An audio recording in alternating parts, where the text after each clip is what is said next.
Okay, number 3, you want your learners to enjoy your lessons. I'm going to explore that in a moment, and the difference between enjoyment and fun.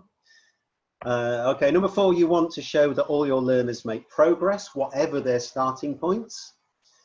Again, we'll come back to that a little bit later. You want to use the latest research-based practice in your work, which is absolutely clear. You want to be up to date. You want you know, good peer-assessed stuff to inform what you're doing. And finally, you'd like to reduce your workload while achieving all of the above. That sounds like a little bit of a joke, but I'm hopefully going to point us towards ways where we can actually reduce our workload whilst also working smarter with neurodiverse learners, hopefully. Okay, so we're going to tackle the first one. You care about the well-being of all learners. So what I'm suggesting here is feeling a warm kindness towards your charges, your learners, is not really enough, and that's not really what I mean by that. To care about the well-being of your learners, I think we have to know what makes our learners tick. We need to know whether there are any gaps in their development, whether there are any gaps in their learning, whether there's skills that they haven't acquired yet. To me, that's caring about our learners. Caring is the broadest holistic knowledge we can possibly have about them within the time and the resources that we have. We need to know how ready they are to learn. And this is important again. I've worked with so many young people who've arrived in school not ready to learn. Incidentally, if you've just joined us recently, welcome. Sorry you missed the beginning. So many young people I've taught have had an argument with their parents just before leaving, have not eaten any breakfast, have not had enough sleep, have been up all night, have had a fight on their way in or whatever, and they're not ready to, unless we unpack these things. And it's not just about unpacking them on a daily basis, but actually going deeper and unpacking these fundamental issues in a broader, more holistic sense. But it's how ready they are to learn, which is why I asked whether you're ready for the session at the start. I'm hoping that you are. Because there are consequences for these things. There's my clicker. There we go. Sorry. Consequences. Disadvantaged students with less prior knowledge find it harder to make strong neural networks. It seems fairly obvious, but you can only build upon what you've already got and what's already embedded in the memory and into those neural networks. And we need to know what's there, and we need to check in with that. Because if there are gaps, then we're building on air and the edifice is going to collapse. To mix my metaphors slightly.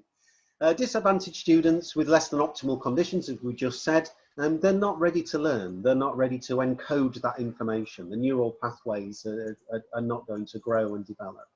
And that's key. There's just no point banging on for 6.5 hours through the curriculum if they've arrived not ready to learn. And finally, students who don't have the requisite learning skills find it harder to store the information long term. And what is education? What is teaching and learning? It's simply using the senses to embed skills, concepts, knowledge, whatever it is, into the deeper layers of memory, beyond the short-term memory, into those sort of more deeper embedded neural pathways in the brain. That's basically what we're doing. Okay, so you want all your learners to succeed. All right, so what do we mean by succeed? I would say, if I'm going to be honest with you, the first few years of my teaching, when I look back, I cringe at how awful some of those lessons were. Really, in some cases, I just wanted to get to the end of the task. I just wanted to survive, basically, alive with my sanity intact. Or you want the learners to get the objective, the learning objective at least. And that's absolutely fine as far as it goes, but we're talking about neurodiverse learners as well as all learners here, and it's far more fundamental than that. What do we mean when we want our learners to succeed? What we mean is we want to be able, all of our learners, to be able to demonstrate some progress during that period of time that we're with them, whether we're talking about an individual lesson or a group of lessons, a week, a month, or whatever. We need to be able to demonstrate some progress with those learners. And the thing about a neurodiverse learner is they may be working through very, very small steps. And those small steps will not be measured by standardized benchmarks or a syllabus or a national curriculum or whatever. And I talk to teachers all over the world now, and parents and so on, all over the world, through the wonders of online learning. And you know, and this is an issue wherever you are in the world. We have systems in place, but they're not necessarily measuring the neurodiverse learners, and they may make, you know, they may achieve 4 developmental goals in the period of time that it takes to measure a sort of standardized step. So the brain can only retrieve what's already in it. If there's nothing to retrieve, the brain can't retrieve it. That seems fairly obvious. And we need to know, as I said before, what's in the memory, so we can start to, you know, to build on that and start to, you know, start to ensure that our learners are achieving success. So it's all about what's in your toolkit and what's in the learner's toolkit. I put a picture of a golden retriever there, just because I thought that might help with your neural pathways, a bit of visuals there. As I said before, it's about retrieval. What's in the neural pathways is ready to be retrieved if we've got the strategies to be able to help the learner to retrieve it. All right. You want the learners to enjoy your lessons. I'm going to argue, incidentally, that learning, enjoyment rather, isn't the same as fun. Fun is fine. It's great to have fun. I like to have fun in teaching and learning situations. Brilliant. But you can't have fun all the time. And just as in life, we don't have fun all the time. So enjoyment is not the same as fun. Enjoyment comes from, I believe, a sense of ownership of the task and of the work and of one's learning, for a feeling that we've taken some piece of learning on board, a concept on board, got our heads around it, got to grips with it, and made some progress with it during that period of time. And that sense of tangible progress is where we get our sense of achievement from. And we experience this as adults. We should, because we should be learning throughout our lives. And when we've achieved something, when we've established, got to grips with a concept or an idea or piece of knowledge or a skill, whatever it is, there's that huge sense of achievement. A few years ago, I learned to juggle, and I got that same sense of achievement and success and delight from that as anything else I've learned in my life. But this comes from when the educator has pitched the work at the right level, and that's the real challenge for educators. That's the really difficult bit. You can only really do that when you know where the learner is and where the prior learning is, but it's pitching the level at that just challenge, pitching the work at that challenge level. That's the really difficult bit. Make it hard, but not too hard. And that piece there, again, I'm not throwing that at you. I'm certainly not going to read it. I'm not going to ask you to read it. It just came from a piece of research a few years ago that said that the brain basically likes it when the learning is pitched hard. Not too hard, but hard. The brain doesn't like it and actually doesn't grow and develop its neural pathways when the learning is easy. Some of my pupils used to tell me they prefer it when it's easy, but the brain actually doesn't. It needs a bit of a challenge. It needs to grow. It needs to develop. And I can remember, actually, there was a real epiphany for me when I was at school. I did have one genius teacher, and he's my English teacher. The only A I got at O-level was in English, so that's thanks to him. And he was teaching To Kill a Mockingbird, which I'm hoping you know, Harper Lee. And there's I think it's page 328, depending which copy you've got. And there's a scene in there when Scout is in class and the teacher is teaching them the meaning of the word democracy. And she writes democracy on the blackboard and with chalk, of course, it's old school. And she defines the word democracy. And I remember the teacher reading this to us, and he looked at us and then he read it to us again. And then he looked at us and then he waited. The silence is quite hard in a classroom. It's quite hard to make use of as a teacher. We tend to want to fill it, to fill the silence. And he waited. And there was a moment in that lesson when I had, you know, what I would now describe as an epiphany, where the scales fell from my eyes. And I just thought, oh, books have layers of meaning. Books mean things behind what they're actually saying. And he didn't tell us that. He just scaffolded it, and then he waited for us to catch up with him. And it was a great moment, and I took a lot from that. I probably tried to base all my teaching on that one moment in my childhood. So that's what we're talking about, that challenge level, just a little bit ahead of where the young person is.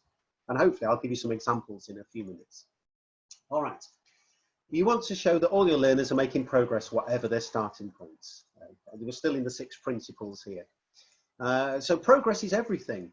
We need to show the journey that the young person is on. Even Ofsted are using this language now. It's like Ofsted have spent 20 years battering teachers with standardized stuff and league tables and so on, and now suddenly are seeing the light.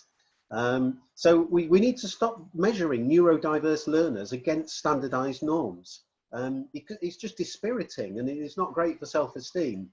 Neurodiverse learner may spend their school life behind some kind of standardized norms, but making fantastic progress against their starting points. So for me, that's what progress means. It's about embedding knowledge and building upon where they are.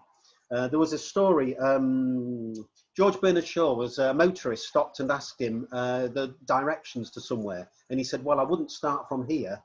And the reason I mention that is because a learner, we can only start from where they are. You can't start from anywhere else. So you need to capture where the learner is and then go on a journey from there, from that point, and track that journey. Okay, I think I was meant to highlight some of those words there. Got a bit too flashy. Okay, so it's about that journey, that green line there. The rest of it is, less important than that, is what I'm going to suggest to you. Okay, so you want to use the latest research-based practice is another thing. If you're working with neurodiverse learners, you do need a system for tracking and measuring, and whether you devise one yourself. I spent years trying to devise one of my own many years ago when I was a Senko. Whatever system you use, or bought one, or something that you've got from somebody else, or whatever it is, but it needs to be based upon some kind of set of principles, preferably something that's independently tested, maybe by university or something like that. It always helps if it's been built and developed by practitioners, people like you, basically. I always feel more confident when something's been developed by a sort of fellow professional, and I think, okay, right, because they know my world. Something that's maybe been tried in actual schools with actual learners, brilliant. Something based upon current research, where we are now in the world, and has amazing testimonials. When you go on holiday or you go on a trip, you might look at the reviews, you'll look at TripAdvisor or whatever, or when you buy something. This wonderful and amazing webcam that I bought 3 days ago, I spent an hour reading all the reviews before I bought it. Whether it was worth it, but that's what we do. Okay, so lastly, you want to reduce your workload while achieving all of the above. You might think, that's impossible. You can't do that. I'm going to suggest we possibly can, and I might hopefully give you a couple of hints and tips in a moment. Time is our most valuable resource. When I was a Senko, I just didn't have, it's a cliche, but didn't have enough hours in the day to get stuff done. You're working with neurodiverse learners, this is even more of an issue. So you do need to invest or have a system that works, but that also saves you time. And you also need to have a toolbox full of tools that you can use with neurodiverse learners. The bigger your toolbox, the more tools you've got in it. I know I keep going back to this metaphor of the toolbox, but I find it a really useful one. The more tools you've got in your toolbox, the better you can adapt and calibrate your learning to the learners in front of you when you want to know about them. These are all, I use a sort of thinking map. I don't take credit for a lot of this stuff. David Heil created a lot of these things here, but these are all actual students' thinking maps. These are just little tools to have in your toolbox. One of the bundle you will get at the end of this will be some blank examples of these that you can adapt and use if you don't have any already. So these are all thinking maps, different ones for different purposes. These are taken from science, from history, from English, poetry writing. The double bubble down the bottom left there I use a lot in history because I've been teaching GCSE history recently.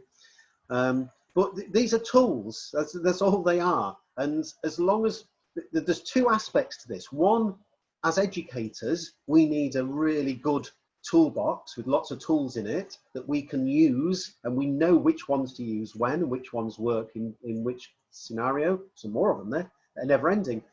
But the second part of it is, and this is the crucial part, is we want the learners to develop these tools themselves and have them in their own toolbox. So eventually they're empowered to take charge of their own learning. So the learners will be able to use one of these tools themselves and think, well, this tool will be useful for this piece of work or this task or this concept or this piece of revision. Just joining as well. Okay, so that's why I use the toolkit analogy quite a bit, because I think that's very important. It's not just about the teacher having tools, it's about the learner then developing them tools as well. And we need to facilitate the learners so they can start to use these tools themselves. Okay, I need to get my clicker to work now. Okay, we're going to look at a specific learner now. I'm going to give you 3 examples in the next few minutes of a learner, but another learner, so 2 different learners, and then a classroom, a small class full of learners, which is some of my recent experience working in special schools and crews and so on. So we're just going to give you some examples, and they're adaptable to your own sort of scenario, and I hope that they're reasonably useful. I'm certainly not pretending, as I said before, to be any kind of genius around this. I'm just giving you the sort of the benefit of some of my experiences here. So let's say we've got a Y7 pupil-ish, moderate learning difficulties, as we can see, some specific developmental delays in a class of mixed ability children rather. And this particular learner is kind of ready to sequence sentences. They're okay with sentence structure. We've done lots and lots of work on that. So it's about sequencing sentences now, putting sentences together and starting to produce some kind of narrative. And that's where we are with this learner. Remember, we talked about the challenge level. So that's the next step. Can't do that yet, can do the stuff that leads into that builds upon. If they can't do the stuff that builds upon, we need to go back to the stuff that builds upon, the sentences and so on and so forth. Okay, so challenge level. So let's say they've been given a target, or been given a number of targets. Maybe when I was teaching English in the mainstream, the Senko would say, oh, this young person, these are their targets. And then you think, oh my goodness, how am I going to work on that target when I've got the whole class to teach and everything else? Okay, so I'm going to show you one of the projects I used to work with. Let's look at the target, summarizing a short story or event with at least 5 sentences. Okay, there's a nice target there. I used to do a project with young people where we used to design tabloid front pages. Okay, so the thing about tabloid front pages, they're hilarious to look at and read. You have to be careful nowadays which ones you select, because some of them are appalling and offensive. But anyway, carefully select your tabloid front page. And the thing about a tabloid front page is there actually isn't very much text on it. In fact, some of them, it's only about 20% of the front page. So that's a fantastic way into literacy for everybody, but also particularly for neurodiverse learners. So we can spend this particular project, the young people came up with this idea of, this is pre-pandemic, by the way, the young people came up with this idea of a sort of a ducks turning on humans and this sort of pandemic of evil ducks. So kind of we ran with it and we went with that as the project, and that became the front page news on our newspapers. Now, one of the wonderful things about the internet is you can download tons of free resources. These are mock-ups of newspaper front pages, got for free. And all you do is they leave you a gap for you to install your text once you've scaffolded it and worked on it, and the headline as well. So we spent a long time obviously looking at tabloid newspapers, looking at the language. The great thing about tabloids is the language is sequential. It's very simple short sentences they use, presumably for short attention spans. And it's quite dramatic language as well, so it's quite easy to get to grips with. But the more able learners can still extend that further. They can still push that further. We can maybe continue the story onto the inside pages and so on and so forth. So there's differentiation within that. For the neurodiverse learner, it can be about just simply getting 5 sentences together. These are a little bit more elaborate, but for the neurodiverse learner, we can work on the headline. We can do lots of scaffolding around this and throwing sentences together, coming up with ideas. How do we make this story as dramatic as possible about these ducks?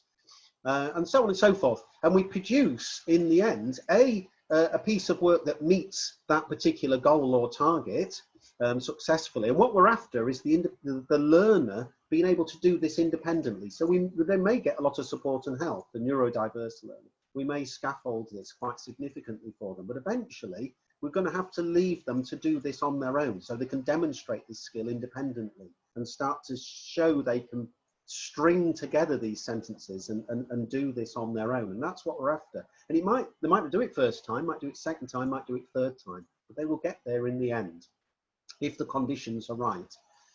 Just as an aside, in this particular project, we then, because it was going so well, we then developed it. Look how pre-science I was. Look, this is before the pandemic, as I said. We started producing government leaflets on how to cope with this duck pandemic, this wave of killer ducks. And the great thing about the government leaflets is they tend to have bullet points in them. And bullet points is another good way of sequencing sentences. It's another nice way of doing that. And you're still working on that target. So it's another way for the learner to demonstrate that they can do this, they can meet this goal. They can demonstrate this skill independently. So there's just an extension task that we moved on to there. Okay, I'm going to give you another example, another learner, primary-ish, special schools. I've worked in a number of special schools. SCBD, as it used to be called, it was EBD. In fact, when I started teaching 30 odd years ago, there was still using words like remedial and maladjusted, if you can believe that. That's how the linguistics move on. Sorry, but it was called SCBD a few years ago. This is a young person with learning difficulties, ADHD, other developmental delays as well, maybe undiagnosed. In the past, has struggled talking about, recognizing, identifying emotions. All right, so we've got a little bit of a target there. We're picking on this one up here, that target up there, which I've made a little bit larger, and we're going to home in on that target, and we're going to try to build that into the work that we're doing. So here's another project I used to do, working on fairy tales, and we used to look at fairy tales, and we used to look at what fairy tales were for. Quite often they were to stop young people wandering into the forests. So most of Europe used to be forests. But anyway, what are they for? How are they formatted? What do they contain? And in this particular project, we're going to build in this idea that there has to be some emotional content. And what we want the learners to do is to make their own, create and make their own fairy story. All right, so we've looked at examples. We've spent many lessons scaffolding this and building up to this. And this particular learner's come up with an idea about a frog in a car where something goes wrong, and the frog experiences a couple of quite distinct emotions. So during the course of the project, we will be talking about emotions as part of the other conversations going on. So we're chipping away at this target in the class. And so we may talk about the emotions that the frog is feeling of the learner. I'm going to jump ahead to the book that we made. We made the book with the learner, and the book isn't the point of the project. They got a lot of help with the book because we wanted to produce this beautiful object at the end that, you know, we all felt quite sort of proud of. But the point of this particular project wasn't the book, it was the process, and it was the talking about emotions. That was the sort of key part of it. And then the book, in a sense, was the icing on the cake. I'm going to show you it very quickly anyway, because I think it's a piece of genius. It's the most bizarre story I've ever read in my life. So it's Frankie Frog, and he's bought a car and his tyres are exploding. This is not my idea, this. It didn't come out of my head. I'm not creative enough to come up with this idea. Frankie Frog is worried. I would say he's more than worried here. He's scared. We would have had a conversation about that in the classroom. So Frankie Frog is worried. His tyres are expanding and they explode. It looks quite a depressing story, but fortunately, it's got something heading towards a happy ending. It's time for Frankie Frog to buy some new tyres, hopefully non-exploding ones. Okay, so I'm just showing you that just because I thought it's quite lovely, and also because sometimes it's the process towards the end point that's actually what the project is about. It's about the conversations that we're having in the classroom and the knowledge and the skills that the learner is demonstrating during the course of the project is actually the point of it rather than the end. And the end is just, as I say, the icing on the cake, or the cherry on the cake. Okay, let's look at one more example for you. Let's say there's a whole class of neurodiverse learners. That can be a little bit of a nightmare. So even in a special school that I've worked in or approved, there may be 8 people in the class. And all of them are neurodiverse. And some of them have got diagnoses, and some of them have not got diagnoses, and some of them may have the label of dyslexic and some not, and so on and so forth. And they've all got different targets, which is a little bit of a nightmare. So one of the many things that I've taught over the years was drama. Taught it in the mainstream for a year, and then I've taught it on and off since. So I'm going to use an example from drama here that you know, I've found very, very useful in various contexts. So we're going to look at meeting multiple targets in a classroom, but trying to reduce the workload at the same time. We're going to use drama in this concept of freeze frames and mime and acting out things. So we're going to have a little bit of fun with it. There's my planning sheet. Don't know if you get away with that anymore, but it's right simple, and it took me 2 minutes to do. Down the left-hand column are everyday activities, household activities, if you like. Down along the bottom there are ways of carrying out those activities. This is a bit like the verb-adverb game. I don't know if anybody's played that or used that. It's quite good fun. Do search for it. I've used it many, many times over the years. It's based upon that idea. And the idea is we're going to do something like clean our teeth, and we're going to clean our teeth sadly, and we're going to clean our teeth anxiously or angrily. And we can extend that bottom there, and we can extend the number of tasks. Maybe the tasks come from the class themselves. Maybe they suggest them. I've done it so the teacher will demonstrate, mime, act out some of these things first, and the class have to guess which ones they are. Or you can almost do it like bingo, if you like, and you cross off which one. There's lots of ways into it. Before we get the learners themselves to act it out, and to demonstrate theirs to the class, practice them and demonstrate to the class. And they can do it individually, they can do it in pairs. If there's a particular target in the class about working with a peer, then we can engineer it so they're working with a pair or in a small group, and so on and so forth. So people joining us a bit later in the day. That's good though, good to see you. Okay, so that's a kind of idea for the planning sheet there, nice and simple. Gotta get my clicker to work again. All right, but we've got this really complex picture here, which is quite, you know, it's almost a nightmare. We've got the pupils along the top there, and down the side, because there's 4 different areas, 4 targets for each student. And I've tried to color code them, but that doesn't work because it's still really confusing. That's a lot of work for the teacher. So the magic of copy and paste, and this only took a few minutes, genuinely, if you're quite nifty with a mouse, we can just take away some of this stuff that's not relevant. Some of these targets will just, they're going to be met in a different project at a different time. There's no point worrying about those now. So we're going to get rid of those straight away. There's only some of those targets that's relevant to this particular part of the curriculum. Brilliant. So that's helped us out a little bit. So what we've got left are those areas in dark pink. That's okay as far as it goes, but still a little bit complicated. So turning them into a tally sheet. If you've got this as a format anyway, on Word or whatever, you can just sort of copy and paste into it or whatever. But the idea of the tally sheet is this notion of the learner being able to demonstrate independently, consecutively, a skill or you know, a piece of knowledge or a piece of learning, a task, but being able to demonstrate it 3 times consecutively. And thereabouts is this notion that we're heading towards mastery. We've got to use a gender-specific word. We're getting a, you know, they're developing the skills, and they're demonstrating the skills required that are encapsulated in that target, if you see what I mean. So 3 times is a pretty good go. I'll put 4 in there anyway, because why not? But once is not generally enough. 3 times is pretty good. It's based upon, you know, fairly sort of standard research. Now that's better now. That's a little bit less complicated. I might actually think, well, okay, that's fine. I'll simplify the language as well. If you've got time to do this. Don't forget, if you're creating resources like this, you should be creating resources that you can use over and over and over again. So you're not reinventing the wheel. So this might look a bit time consuming, but this is a resource that will come back year after year after year. You might need to change the targets, obviously, a little bit, do some copying and pasting, but it's an adaptable resource. Okay, so that's pretty good. That's a lot simpler.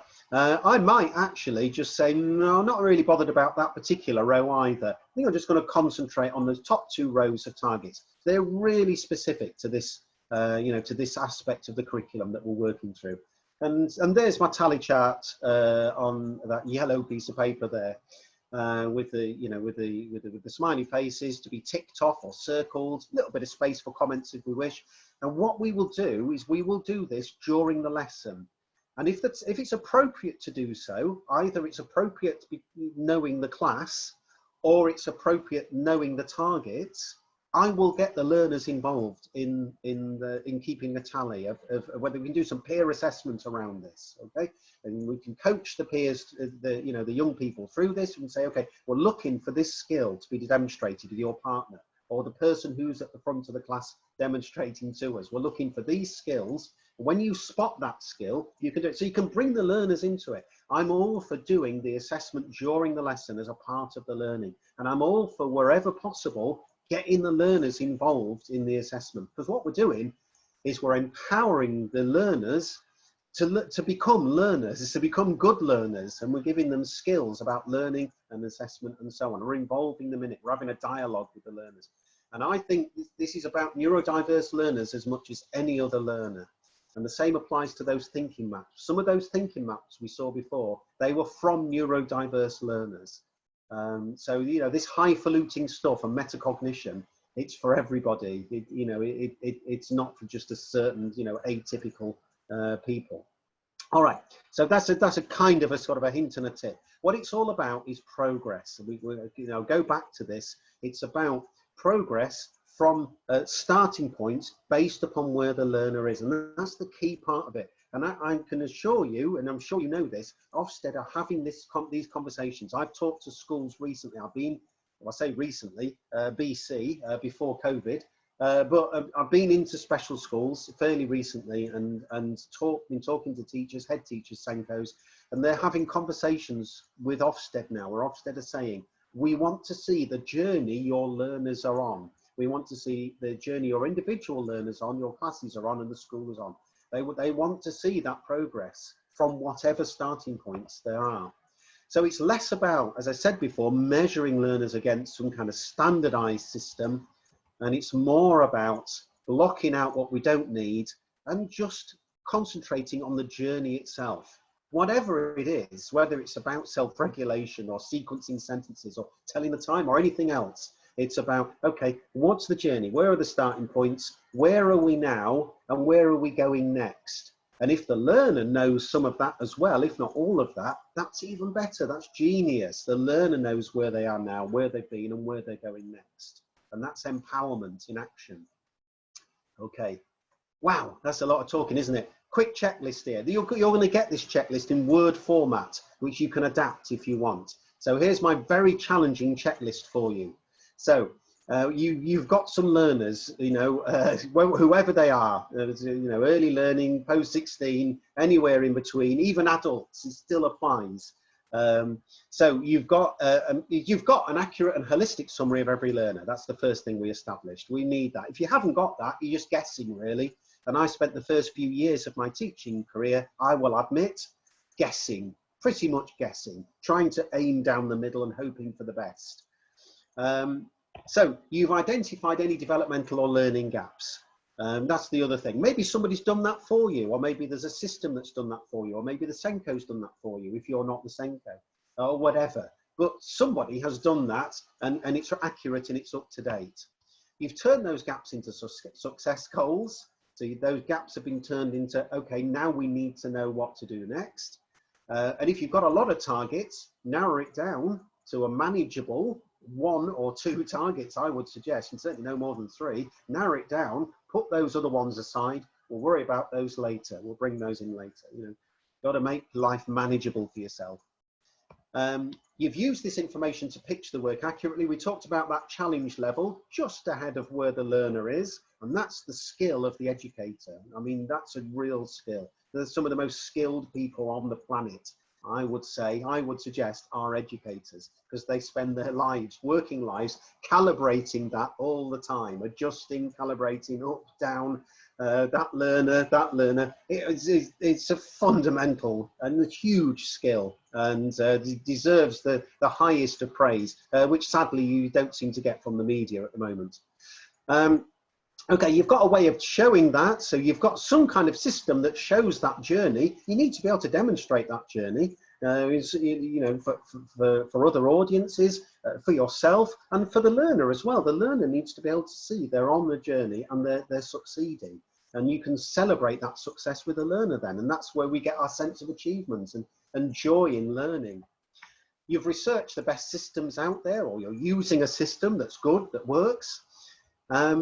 And whatever you use, it saves you time. If it's not saving you time, if it's making extra work, well, maybe question it. You know, maybe have another search around. It would be my suggestion, because it is possible by being very savvy about assessment for learning, using metacognition, building a toolkit that works for you, using stuff that people have already devised, using systems that are out there. It is possible to save time. And I'm happy to give ideas and suggestions in a separate